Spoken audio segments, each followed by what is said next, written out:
Praise the Lord, hallelujah.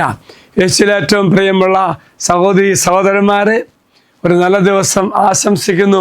ഈ ശുശ്രൂഷ പങ്കെടുക്കുന്ന എല്ലാ മക്കളെയും കർത്താവ് അനുഗ്രഹിക്കട്ടെ എന്ന് പ്രത്യേകം പ്രാർത്ഥിക്കുന്നു.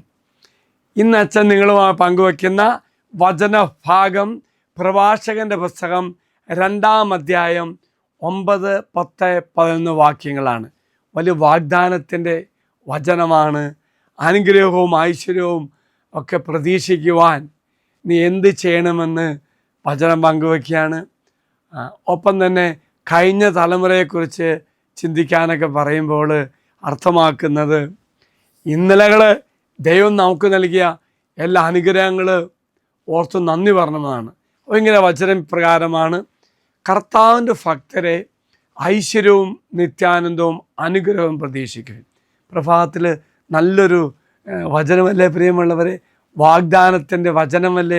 ഈ ദിവസം മുഴുവനും നമ്മൾ എന്താണ് പ്രതീക്ഷിക്കേണ്ടത്? ഐശ്വര്യവും അനുഗ്രഹവും എല്ലാം പ്രതീക്ഷിക്കാൻ പറയുകയാണത്. Praise the Lord. നീ പ്രതീക്ഷിക്കുക മാത്രമല്ല, നീ ആഗ്രഹിക്കുകയും ചെയ്യും. ഈ ദിവസം മുഴുവനും നിൻ്റെ ജീവിതത്തിൽ കർത്താവ് ഇടപെടാൻ വേണ്ടി പ്രത്യേകം പ്രാർത്ഥിക്കുകയും ചെയ്യും. Praise the Lord. നീ പ്രാർത്ഥിക്കണം. ഇവിടെ കർത്താവ് പറയാണ്, അങ്ങനെ പ്രതീക്ഷിക്കുമ്പോൾ മറക്കരുത്, നന്ദി പറയാൻ പറയുക. അതാണ് 10-ാം വാക്യത്തിൽ പറയുന്നു, കഴിഞ്ഞ തലമുറകളെ പറ്റി ചിന്തിക്കുവിൻ. അതിൻ്റെ അർത്ഥം എന്താണെന്നറിയാമോ? ഇന്നലെ വരെ കർത്താവ് നൽകിയ എല്ലാ അനുഗ്രഹങ്ങളോർത്ത് നന്ദി പറയണം. അപ്പോൾ ഒന്ന് പ്രിയമുള്ളവരെ, ഇന്ന് കർത്താവ് പറയുന്നത് എന്താണെന്നറിയോ? അതായത് നീ അനുഗ്രഹവും അഭിഷേകവും സൗഖ്യം എല്ലാം പ്രതീക്ഷിക്കണം. അങ്ങനെ പ്രതീക്ഷിക്കുമ്പോൾ തന്നെ കർത്താവ് പറയുക, ഇന്നലെ വരെ എന്തെല്ലാം അനുഗ്രഹങ്ങൾ നിനക്ക് കർത്താവ് തന്നു, അതിനോർത്ത് നന്ദി പറയണം. വീണ്ടും കർത്താവ് പറയുന്നു, കർത്താവ് ചോദിക്കുന്ന ചോദ്യമാണ് കർത്താവ് പറയുന്നത്, എന്നെ ആശ്രയിച്ചിട്ട്, കർത്താവിനെ ആശ്രയിച്ചിട്ട് ആരാണ് ഭഗ്നാശനായത്? നമ്മൾ ചോദിക്കുക. നമ്മൾ ദൈവത്തെ ആശ്രയിച്ചു, ദൈവം നമ്മുടെ ജീവിതത്തിൽ ഇടപെടുന്നു പ്രതീക്ഷിച്ചു, അത് സംഭവിച്ചില്ലേ? കർത്താവ് നമ്മൾ ചോദിക്കുകയാണ്, അങ്ങനെ ആശ്രയിച്ചിട്ട് ആരെയും ഭഗ്നാശനായോ? വീണ്ടും പറയുന്നു, കർത്താവിൻ്റെ ഭക്തരിൽ ആരാണ് പരിത്യക്തനായത്? ഒരിക്കലുമില്ല. ദൈവത്തെ ആശ്രയിച്ച് കഴിഞ്ഞാൽ നിരാശ വേണ്ട, പരിത്യക്തനാകാൻ സാധിക്കുകയും ചെയ്യും. അവസാന ഭാഗം എന്താ പറഞ്ഞത്? അവിടുത്തെ വിളിച്ചപേക്ഷിച്ചിട്ട് ആരാണ് അവഗണിക്കപ്പെട്ടത്? Praise the Lord. ഈ 3 കാര്യം ഓർത്തേ. കർത്താവ് പറയാണ്, എന്നെ ഒന്ന് ഏറ്റിൽ വായിക്കേ. കർത്താവിനെ ആശ്രയിച്ചിട്ട് ആരാണ് ഭഗ്നാശനായത്? നമ്മൾ ചോദിക്കുക. വീണ്ടും പറയുന്നു, പരിത്യക്തനായത്, അവഗണിക്കപ്പെട്ടത്. 3 കാര്യമാണ്. ഒരിക്കലും ദൈവത്തെ ആശ്രയിച്ചാൽ ഭഗ്നാശനാകേണ്ട അവസ്ഥ വരില്ല, പരിത്യക്തനാകത്തില്ല, വീണ്ടും അവഗണിക്കപ്പെടില്ല. Praise the Lord. എങ്കിൽ പ്രിയമുള്ളവർ, ഇന്ന് നമുക്ക് ദൈവസന്നിധിയിൽ എല്ലാം സമർപ്പിച്ച് നമുക്ക് പ്രാർത്ഥിക്കണം.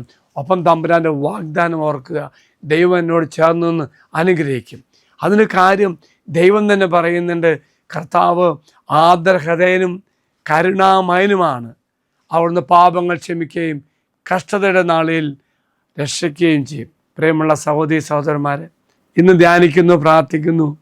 നീ ദൈവം എന്ന് പ്രതീക്ഷിക്കുക, ആഗ്രഹിക്കുക.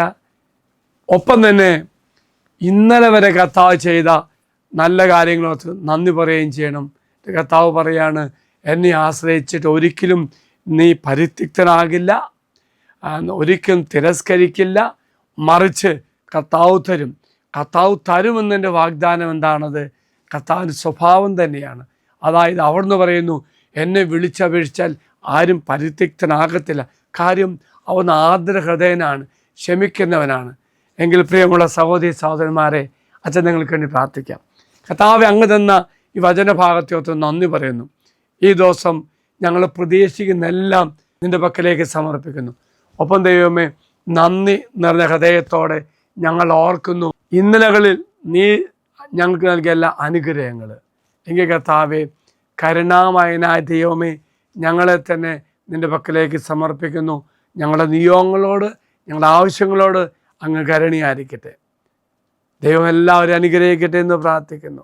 നമ്മുടെ കർത്താവായ ശംശാകരവയും പിതാവായ ദൈവത്തിൻ്റെ സ്നേഹവും പരിശുദ്ധാത്മാവിൻ്റെ സഹവാസം നാം എല്ലാവരോടും കൂടെ ഉണ്ടായിരിക്കട്ടെ, ഇപ്പോഴും എപ്പോഴും എന്നേക്കും. ആമേൻ.